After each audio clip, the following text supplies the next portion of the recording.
खबर यह है कि बीपीएससी परीक्षा को रद्द कर री एग्जाम की मांग कर रहे छात्रों के समर्थन में लेफ्ट पार्टियों ने आज बिहार में चक्का जाम का ऐलान किया है। आज सुबह 11 बजे पटना समेत पूरे बिहार में प्रोटेस्ट का ऐलान किया गया है। लेफ्ट पार्टियों के यूथ और स्टूडेंट विंग ने बाकी विपक्षी दलों को भी साथ आने का न्योता दिया है और सीपीआई-एमएल ने रेल रोकने का ऐलान किया है। आपको बताएं कि पटना में प्रदर्शन कर रहे छात्रों पर कल लाठीचार्ज किया गया था। ये उसी की तस्वीर आप देख रहे हैं। लाठीचार्ज की नौबत वहां पर तब आई जब बीपीएससी परीक्षा को रद्द करके री एग्जाम करवाने की मांग कर रहे अभ्यर्थी पहले तो परमिशन ना होने के बावजूद दिन भर गांधी मैदान में जुटे रहे और देर शाम होते होते सीएम आवास की ओर बढ़ने की कोशिश करने लगे, जिसके बाद पुलिस ने उन्हें रोका और जब प्रदर्शनकारी नहीं रुके तो पुलिस ने लाठीचार्ज वहां पर शुरू कर दिया। वाटर कैनन से भी पानी की बौछार वहां पर की गई।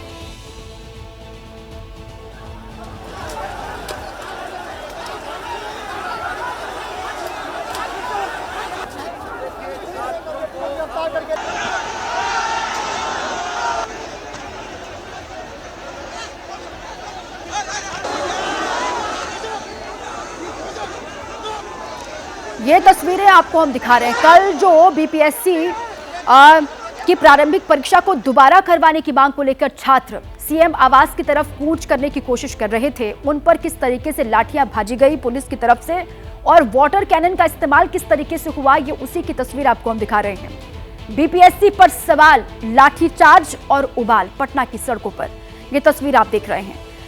यहाँ पर जबरदस्त हंगामा भी हुआ। जन स्वराज पार्टी के मुखिया प्रशांत किशोर भी यहां पर पहुंचे छात्रों के समर्थन में। हालांकि बाद में वो यहां से निकल गए, लेकिन छात्रों का गुस्सा किस तरीके से फूटा और पुलिस प्रशासन की ओर से उनको रोकने के लिए किस तरीके से पानी का छिड़काव किया जा रहा है, पानी की बौछार की जा रही है, वाटर कैनन का इस्तेमाल किया जा रहा है, ये उसी की तस्वीर आप देख रहे हैं। छात्र जबरदस्त गुस्से में हैं। बीपीएससी की परीक्षा को रद्द करने की मांग कर रहे हैं और री एग्जाम करवाने की मांग है इनकी। सबसे पहले गांधी मैदान में बैठे, हालांकि वहां पर इनको प्रदर्शन करने की परमिशन नहीं थी, जिसके बाद यहां से उठे तो सीएम आवास की ओर चले, लेकिन बीच में ही रोक दिया गया प्रशासन की ओर से और इस तरीके से उन पर लाठियां भाजी गई, वाटर कैनन का इस्तेमाल किया गया। एक और ये सारा हंगामा हो रहा था, लेकिन इससे ठीक पहले तक वहां छात्रों के बीच जन स्वराज के संयोजक प्रशांत किशोर मौजूद थे। छात्रों के आंदोलन का समर्थन कर रहे थे और इस सारे बवाल में उन पर आरोप लगा है कि छात्रों को भड़काया है उन्होंने और इसीलिए उनके खिलाफ केस दर्ज कर लिया गया है। प्रशांत किशोर पर छात्रों को उकसाने का, भड़काने का, सड़क पर लाने का और हंगामा करने को लेकर गंभीर धाराएं लगाई गई हैं। प्रशांत किशोर समेत 21 लोगों के खिलाफ नामजद एफआईआर हुई है। 600 से ज्यादा अज्ञात लोगों के खिलाफ भी एफआईआर दर्ज की गई है। दरअसल गांधी मैदान में प्रशासन ने प्रदर्शन की इजाजत नहीं दी थी, लेकिन उसके बावजूद भी प्रदर्शनकारी वहां इकट्ठा हुए, हंगामा किया गया और उनके बीच में प्रशांत किशोर भी मौजूद थे और वो लगातार जो छात्र वहां पर पहुंचे हुए थे उनसे ये अपील भी कर रहे थे कि अधिक से अधिक संख्या में यहां पर आप अपने साथियों को बुलाइए। अब उनकी मुश्किल भी बढ़ती हुई दिखाई दे रही है और इन सब के बीच तेजस्वी यादव का बयान सामने आ गया है। उन्होंने छात्रों के खिलाफ पुलिस या एक्शन की निंदा की है, छात्रों से शांतिपूर्ण प्रोटेस्ट की अपील की है, साथ ही नाम लिए बगैर प्रशांत किशोर पर जमकर निशाना साधा और साथ ही बीजेपी की बी टीम प्रशांत किशोर को बता दिया। आंदोलन कुचलने और सियासी रोटियां सेकने का प्रशांत किशोर पर आरोप लगाया। जो शांतिपूर्ण तरीके से जो धरना था, जो भूख हड़ताल थी, उसकी ताकत कुछ और थी। इस बीपीएससी के आंदोलन को कुछ लोगों ने गुमराह करने की कोशिश की है। हम भी चाहते तो आप लोगों को बोलते आओ गांधी मैदान, लेकिन उसका हल नहीं निकलना था। जो भूख हड़ताल और शांतिपूर्ण ढंग से जो हड़ताल हो रही थी, उससे बीपीएससी भी कांप रहा था और सरकार भी हिली हुई थी। लेकिन सरकार ने नया फॉर्मूला निकाला कि सरकार की बी टीम, बीजेपी की बी टीम, कुछ जो राजनीतिक दुकानदारी करते हैं, उन लोगों को आगे खड़ा किया गया और गांधी मैदान आंदोलन को ले जाना पड़ा। और जब पिटाई हो रही थी तो कुछ लोग कह रहे थे कि हम सबसे आगे खड़े रहेंगे, सबसे पहले वही भाग खड़े हो रहे। और इस बीच लाठीचार्ज में घायल हुए छात्रों को अस्पताल में भर्ती करवाया गया है, जिनसे मिलने के लिए बीती रात पूर्णिया से सांसद पप्पू यादव पीएमसीएच पहुंचे उन्होंने अस्पताल में भर्ती छात्रों से उनका हालचाल जाना और उन्हें भरोसा दिलाया कि उनकी इस लड़ाई में वो उनके साथ खड़े हैं। छात्रों पर लाठीचार्ज की घटना की निंदा करते हुए पप्पू यादव ने इसे अक्षम्य अपराध करार दिया और कहा कि वो न्याय के लिए आज राज्यपाल से मिलने के लिए जाएंगे। उन्होंने एक्स पर पोस्ट किया है, आपको दिखाते हैं। पप्पू यादव ने सोशल मीडिया एक्स पर लिखा है कि बीपीएससी अभ्यर्थियों पर लाठीचार्ज अक्षम्य अपराध है और इसके खिलाफ हर कीमत पर लड़ाई लड़ेंगे। पीएमसीएच में घायल छात्रों से मिले, कल राज्यपाल महोदय से मिलेंगे, ये उन्होंने कहा है। न्याय के हर द्वार पर जाएंगे, किसी भी परिस्थिति में अन्याय नहीं होने देंगे बच्चों के साथ और बच्चों के लिए मर मिटने को हम तैयार हैं। ये पूर्णिया से सांसद हैं पप्पू यादव, उनका एक्स पर पोस्ट है। और इस बीच बीपीएससी साफ कह चुका है कि एक सेंटर पर शक के आधार पर वो पूरी परीक्षा रद्द करके दोबारा परीक्षा नहीं कराएगा, लेकिन छात्र अड़े हुए हैं और बिहार की विपक्षी पार्टियां उनकी हिम्मत को हवा दे रही हैं। बिहार में नीतीश विरोधी चुनावी माहौल बनाने की विपक्षी दल कोशिश कर रहे हैं।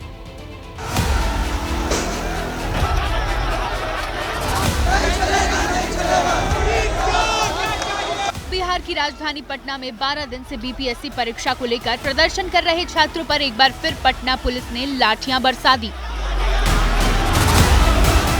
लाठीचार्ज की नौबत तब आई जब बीपीएससी परीक्षा को रद्द करवाने की मांग कर रहे अभ्यर्थी पहले तो परमिशन न होने के बावजूद गांधी मैदान में जुट गए। पूरी दोपहर गांधी मैदान में नेताओं का आना जाना लगा रहा, लेकिन शाम होते होते जैसे ही सियासी चहलकदमी खत्म हुई तो अभ्यर्थियों ने मुख्यमंत्री आवास की ओर मार्च करना शुरू कर दिया। पुलिस ने परमिशन का हवाला देकर अभ्यर्थियों को रोका, लेकिन अभ्यर्थी मार्च निकालने पर अड़े रहे तो उन पर लाठियां बरसनी शुरू हो गई।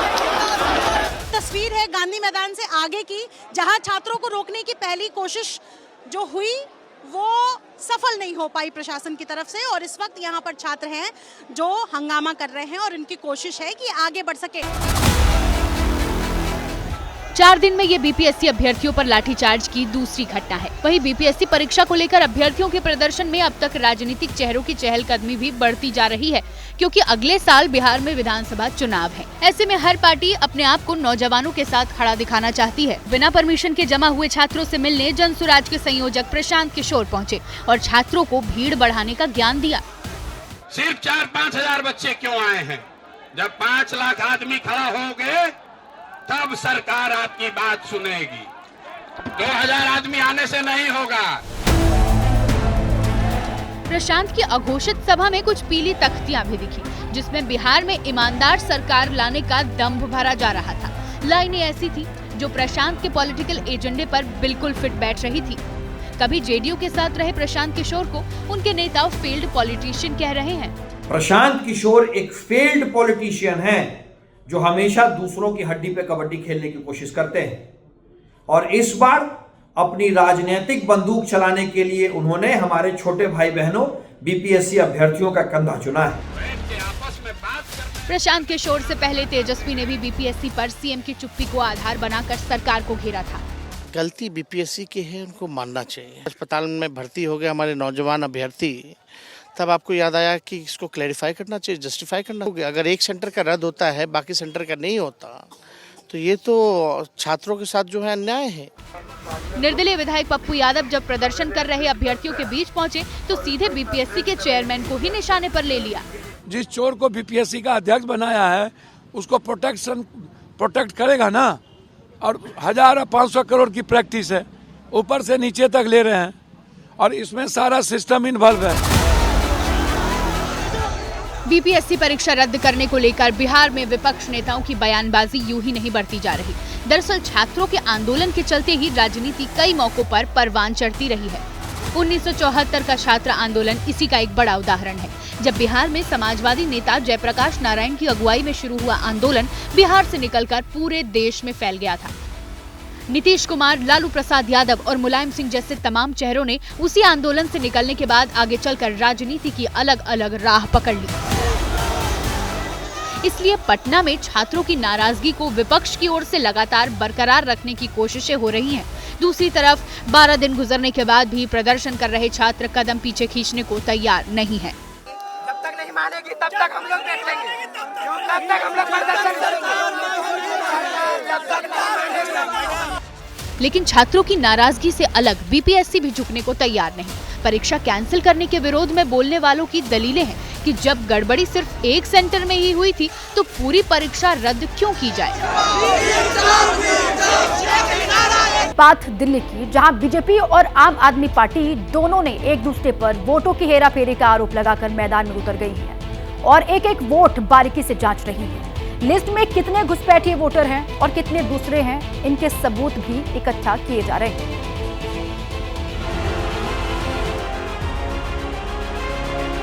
नई दिल्ली विधानसभा का इनका ऑपरेशन लोटस 15 दिसंबर से चालू हुआ है। आखिर एक 50 साल का महिला या 50 साल का पुरुष दिल्ली में अचानक कैसे पैदा हो गया? कौन लेकर आया इसे? क्या इसकी बैकग्राउंड है? पूरे दिल्ली में इन्होंने एक अभियान चला दिया नाम कटवाने। हर सूरत में उन वोटों को कटवाएंगे, किसी भी सूरत के अंदर किसी घुसपैठिए की वोट दिल्ली में नहीं डलने देंगे।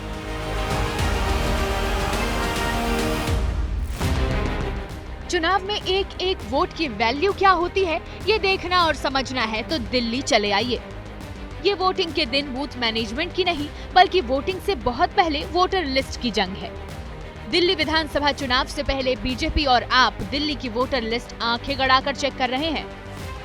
बीजेपी का मिशन है कि चुनाव में एक भी अवैध बांग्लादेशी और रोहिंग्या का नाम गलती से वोटर लिस्ट में न आने पाए, इसलिए हर गली घूम रही है। हर वोटर लिस्ट पकड़कर बारीकी से एक एक नाम चेक कर रही है। आम आदमी पार्टी का आरोप है कि बीजेपी उसके लीगल वोटरों के भी नाम कटवा रही है। यही दोनों पार्टियों के बीच की जंग है जिसमें सुबह से शाम दोनों आमने सामने हैं। आम आदमी पार्टी पूछ रही है दिल्ली में वोटरों के नाम कौन कटवा रहा है, जबकि बीजेपी आपसे पूछ रही है कि चुनाव से पहले वोटर बढ़ कैसे जा रहे हैं। 15 दिन में 5000 वोटर्स के नाम डिलीट करने के लिए इन्होंने एप्लीकेशन डाली है। इन लोगों ने, कौन है ये लोग? क्यों मास डिलीशन के लिए डाल रहे हैं ये लोग? कहां से आए ये 14 लाख लोग? कौन लाया इनको? कोई जवाब नहीं है। जो लोग दिल्ली के निवासी नहीं है उनके वोट क्यों बनना? रविवार को इसी मुद्दे पर अरविंद केजरीवाल सामने आए और दावा किया कि दिल्ली में बीजेपी पुराने वोट कटवा कर नए वोट जुड़वा रही है। और अब केजरीवाल ने अपने विधानसभा क्षेत्र नई दिल्ली में भी बीजेपी पर वोटर काटने वाली साजिश रचने का आरोप लगाया है।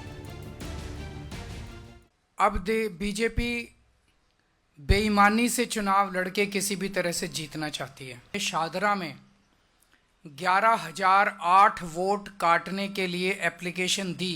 नई दिल्ली विधानसभा का इनका ऑपरेशन लोटस 15 दिसंबर से चालू हुआ है। 15 दिसंबर से आज तक लगभग 5000 एप्लीकेशन डिलीशन की डाली है और लगभग 7500 एप्लीकेशन इन्होंने एडिशन की डाली है। लेकिन बीजेपी का आरोप है कि वो जिन वोटरों के नाम हटवाना चाहती है वो दिल्ली में रहने वाले अवैध बांग्लादेशी और रोहिंग्या है। बीजेपी ने आंकड़ों के जरिए दावा किया है कि हर चुनाव से पहले दिल्ली में वोटरों की संख्या बढ़ जाती है।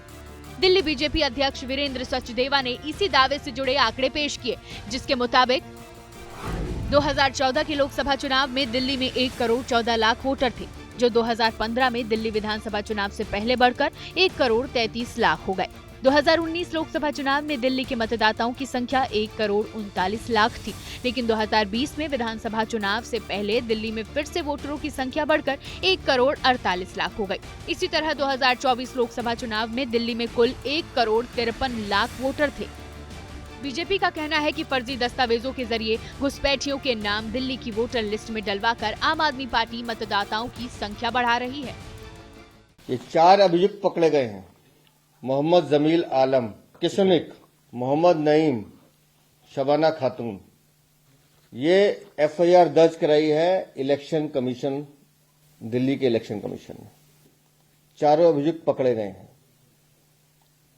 नकली दस्तावेज, नकली आधार कार्ड, नकली बर्थ सर्टिफिकेट ये सबमिट कराकर लोगों के वोट बनाने का काम जोरों पे चल रहा है। अरविंद केजरीवाल, ये है तुम्हारी साजिश। लेकिन वोटर लिस्ट में फर्जी नामों वाले जो सबूत बीजेपी ने पेश किए, उसे घुसपैठियों की बजाय पूर्वांचलियों से जोड़ते हुए आम आदमी पार्टी आरोप लगा रही है कि बीजेपी बरसों से दिल्ली में रह रहे पूरबिया वोटर के नाम हटवा रही है। राम सिंह जी का नाम पड़ा था, राम जी का नाम पड़ा था, छोटेलाल वर्मा का नाम पड़ा था। क्या ये लोग रोहिंग्या हैं, बांग्लादेशी हैं, बिहार का रहने वाला, यूपी का रहने वाला? हम अपने ही देश में रोहिंग्या हो गए। पूरे दिल्ली में इन्होंने एक अभियान चला दिया नाम कटवाने का। हालांकि बीजेपी की ओर से वोटर लिस्ट में गड़बड़ी को लेकर पेश किए जा रहे सबूतों पर आम आदमी पार्टी की ओर से कोई प्रतिक्रिया नहीं आई है, जिसमें बीजेपी ने दिल्ली में फर्जी तरीके से वोटर लिस्ट में नाम जोड़ने को लेकर सीधे अरविंद केजरीवाल पर साजिश के आरोप लगाए हैं। और अब बात महाकुंभ की। तीर्थराज प्रयाग की पावन धरा पर आस्था का सबसे बड़ा मेला। महाकुंभ शुरू होने में बस 2 हफ्ते बाकी हैं। दिव्य महाकुंभ को बेहद भव्य बनाने के लिए बड़े पैमाने पर तैयारियां की गई हैं। त्रिवेणी संगम के तट पर सनातन के अलौकिक समागम का साक्षी बनने के लिए यूपी के सीएम योगी ने कल राष्ट्रपति द्रौपदी मुर्मू को महाकुंभ में आने का न्योता दिया। योगी आदित्यनाथ ने राष्ट्रपति भवन जाकर राष्ट्रपति मुर्मू से मुलाकात की और उनसे महाकुंभ में पधारने का आग्रह किया। ये उसी वक्त की तस्वीर आप देख रहे हैं। सीएम योगी ने उप राष्ट्रपति जगदीप धनखड़ से भी मुलाकात की और उन्हें अगले महीने शुरू होने वाले महाकुंभ में आने के लिए आमंत्रित किया। और साथ ही योगी आदित्यनाथ ने वित्त मंत्री निर्मला सीतारमण से भी मुलाकात की। भव्य दिव्य महाकुंभ का साक्षी बनने के लिए उनको भी तीर्थराज प्रयाग की धरती पर आने के लिए कहा।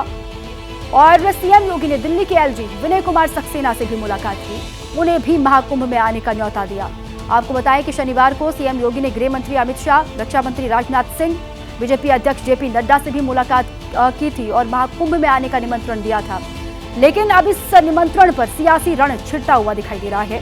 समाजवादी पार्टी के मुखिया अखिलेश यादव ने योगी के इस निमंत्रण के दौरे पर निशाना साधा। उन्होंने कहा कि कुंभ का निमंत्रण नहीं दिया जाता तो बीजेपी की ओर से इस पर पलटवार किया गया है। कुंभ में निमंत्रण नहीं दिया जाता है, कुंभ में अपने आप लोग आते हैं, आस्था से आते हैं। हालांकि मैं किसी के बारे में कुछ कहना नहीं चाहता हूँ। जो हम लोगों ने अपने धर्म के बारे में सीखा, समझा और पढ़ा है वो यही है कि ऐसे आयोजनों में लोग अपने आते हैं। जो वहाँ करोड़ों लोग आएंगे तो उनको निमंत्रण दिया जाता है, वो अपने आप आते हैं। तो समझ लो ये सरकार अलग तरह की है, अब आप हमसे बेहतर जानते हैं। मैं समाजवादी पार्टी के मुखिया से भी कहना चाहता हूँ, आप भी आइए, पुण्य प्राप्त करिए, पापों को धोइए। ये सबके लिए महाकुंभ का एक ऐसा अवसर सनातन धर्म मानने वालों का है।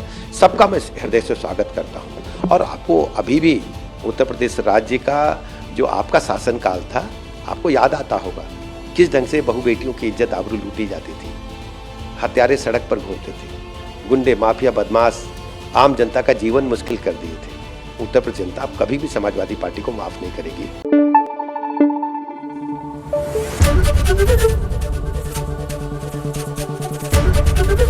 एबीपी न्यूज आपको रखे आगे।